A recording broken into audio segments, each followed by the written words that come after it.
Firman Tuhan Harian. Dialog antara iblis dan Tuhan Yahweh. Ayub 1 ayat 6-11. Pada suatu hari, anak-anak Tuhan datang ke hadapan Yahweh, dan iblis juga ada di antara mereka. Maka Yahweh bertanya kepada iblis, "Dari mana engkau?" Lalu iblis menjawab Yahweh dan berkata, "Dari mengelilingi dan menjelajahi bumi." Lalu Yahweh berkata kepada iblis, "Apakah engkau memperhatikan hambaku Ayub?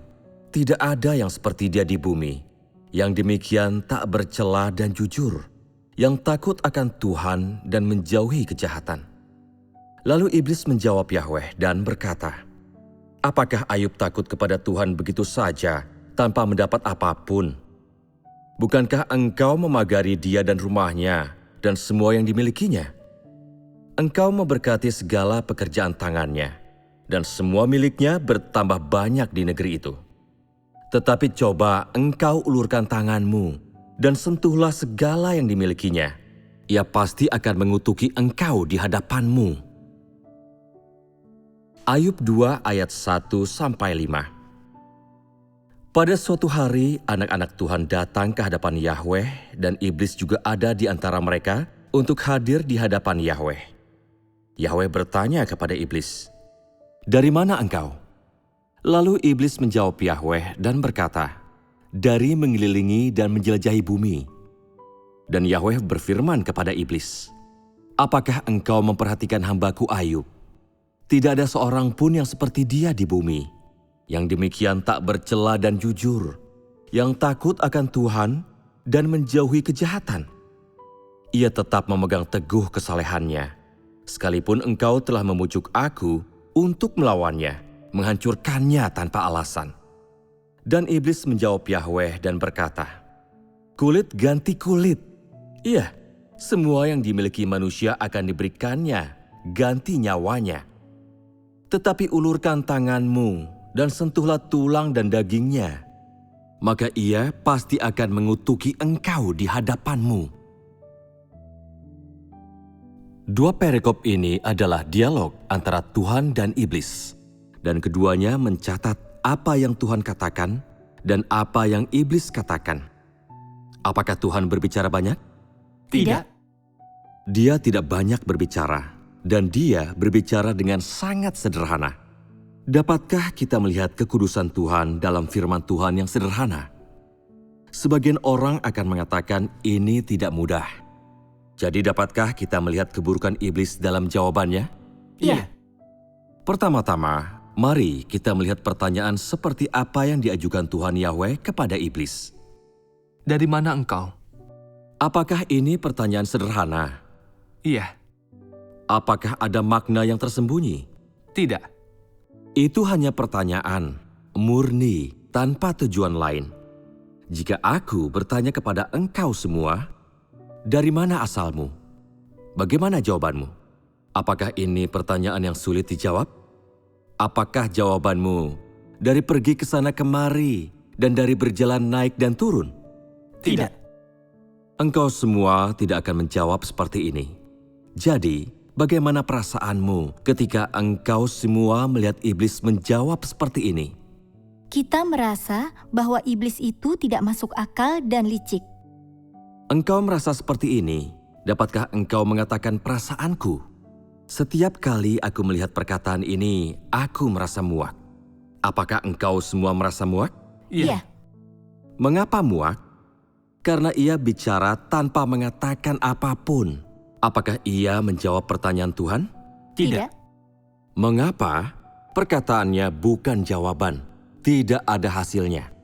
Perkataan itu bukanlah jawaban yang ditujukan kepada pertanyaan Tuhan. Dari mengelilingi dan menjelajah bumi. Apakah engkau memahami perkataan ini? Pahamkah engkau? Dari mana asal iblis? Apakah engkau semua sudah menerima jawabannya? Tidak.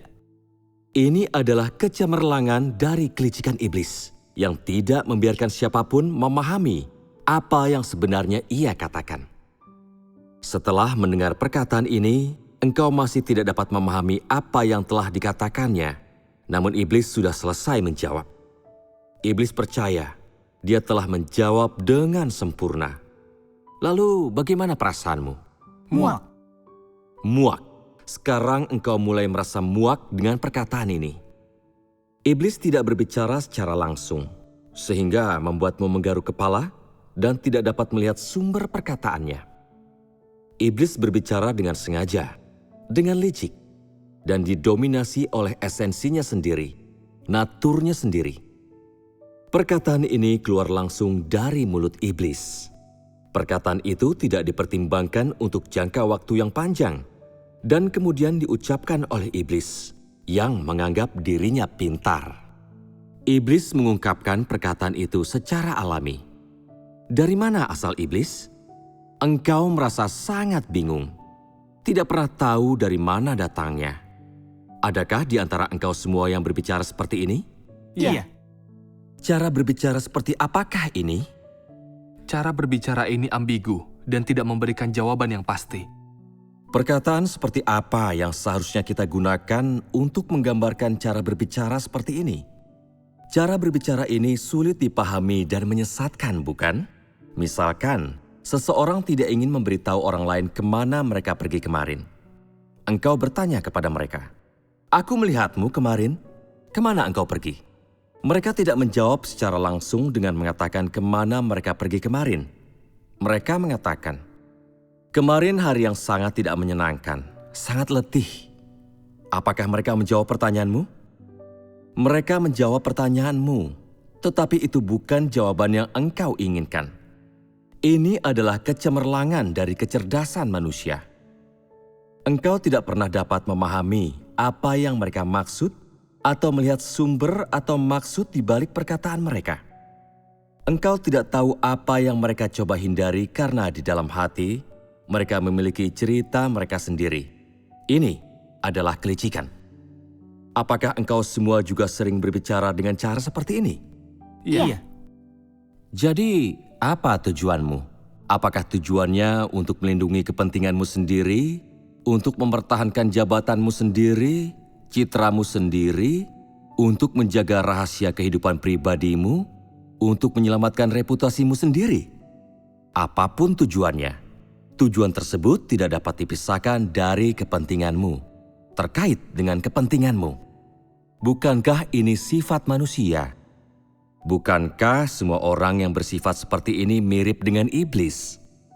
Kita bisa mengatakan demikian, bukan? Secara umum, manifestasi seperti ini memuakkan dan menjijikan. Engkau semua sekarang juga merasa muak, bukan? Iya. Perhatikan kembali perikop pertama. Iblis menjawab lagi kepada Tuhan Yahweh yang mengatakan, "Apakah Ayub takut kepada Tuhan begitu saja tanpa mendapat apapun?" Iblis mulai menyerang penilaian Tuhan Yahweh terhadap Ayub. Dan serangan ini diwarnai oleh permusuhan. Bukankah engkau memagari dia dan rumahnya dan semua yang dimilikinya? Ini pemahaman dan penilaian iblis tentang pekerjaan Tuhan Yahweh dalam diri Ayub. Iblis menilai pekerjaan itu seperti ini dengan mengatakan, "Engkau memberkati segala pekerjaan tangannya dan semua miliknya bertambah banyak di negeri itu. Tetapi coba engkau ulurkan tanganmu dan sentuhlah segala yang dimilikinya. Ia pasti akan mengutuki engkau di hadapanmu." Iblis pernah berbicara secara tidak jelas, tetapi di sini ia mengatakannya dengan pasti. Namun perkataan yang diucapkan dengan pasti ini adalah serangan, penghujatan, dan persaingan terhadap Tuhan Yahweh, terhadap Tuhan itu sendiri. Bagaimana perasaanmu ketika engkau semua mendengarnya? Apakah engkau merasakan kebencian? Apakah engkau dapat melihat maksudnya? Pertama-tama, iblis menyangkal penilaian Tuhan Yahweh tentang Ayub, orang yang takut kepada Tuhan dan menjauhi kejahatan. Kemudian, ia menyangkal segala yang Ayub katakan dan lakukan karena takut kepada Tuhan Yahweh. Apakah perkataan itu menuduh? Iblis menuduh, menyangkal, dan meragukan semua yang Tuhan Yahweh lakukan dan katakan. Iblis tidak percaya dengan mengatakan, "Jika engkau mengatakan hal-hal seperti ini, mengapa aku belum melihatnya? Engkau telah memberinya begitu banyak berkat. Bagaimana mungkin dia tidak takut kepadamu? Bukankah ini penyangkalan terhadap semua yang Tuhan lakukan? Tuduhan, penyangkalan, penghujatan. Bukankah ini kata-kata yang agresif? Bukankah ini ungkapan sejati dari apa yang iblis pikirkan di dalam hatinya? Kata-kata ini tentu tidak sama seperti kata-kata yang baru saja kita baca. Dari mengelilingi dan menjelajah bumi. Kata-kata ini benar-benar berbeda dengan kata-kata itu.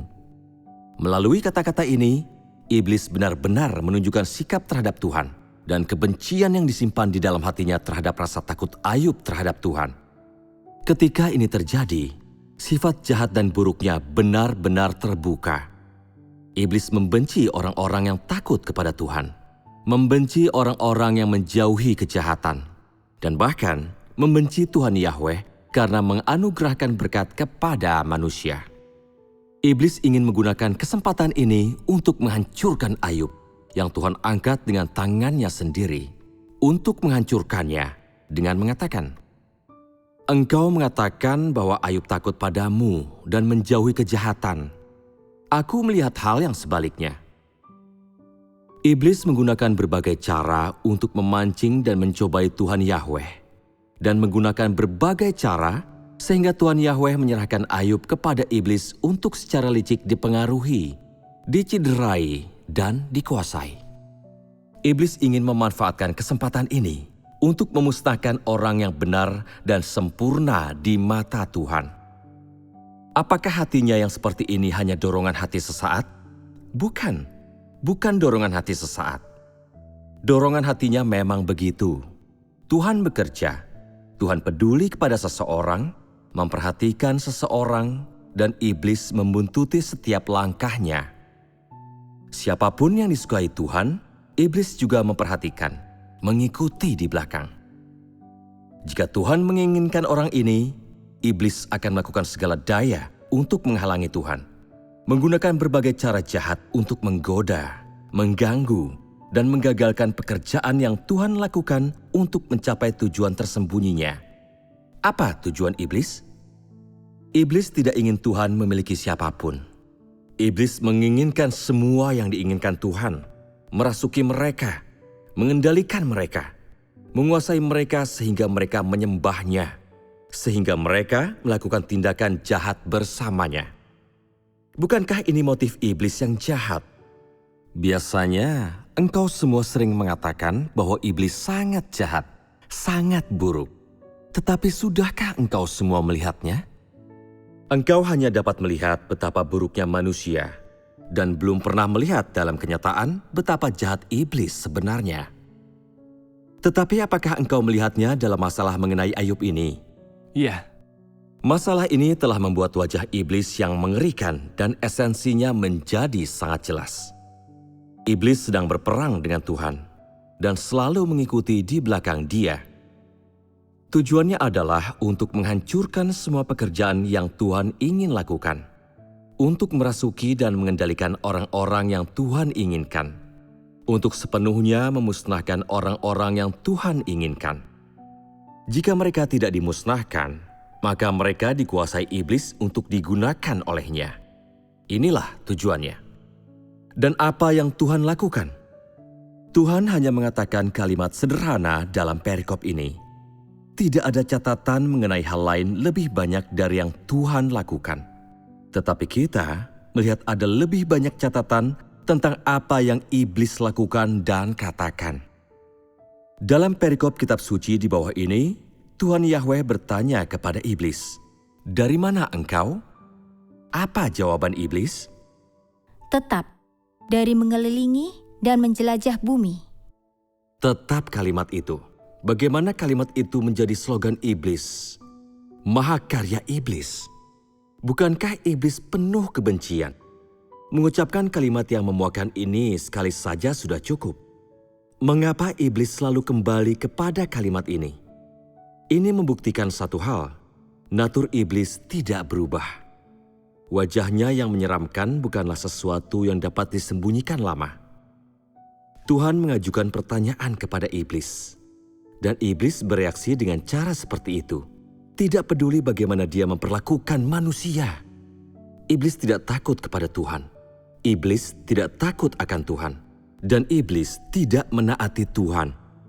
Jadi, iblis berani sangat lancang di hadapan Tuhan, menggunakan kata-kata yang sama ini untuk mengaburkan pertanyaan Tuhan, menggunakan jawaban yang sama ini untuk menjawab pertanyaan Tuhan, berusaha menggunakan jawaban ini untuk mengelabui Tuhan. Inilah wajah buruk iblis. Iblis tidak percaya pada kemahakuasaan Tuhan, tidak percaya pada otoritas Tuhan, dan tentu saja tidak mau taat di bawah kekuasaan Tuhan. Iblis selalu bertentangan dengan Tuhan, selalu menyerang semua yang Tuhan lakukan, berusaha menghancurkan semua yang Tuhan lakukan. Inilah tujuan jahat dirinya.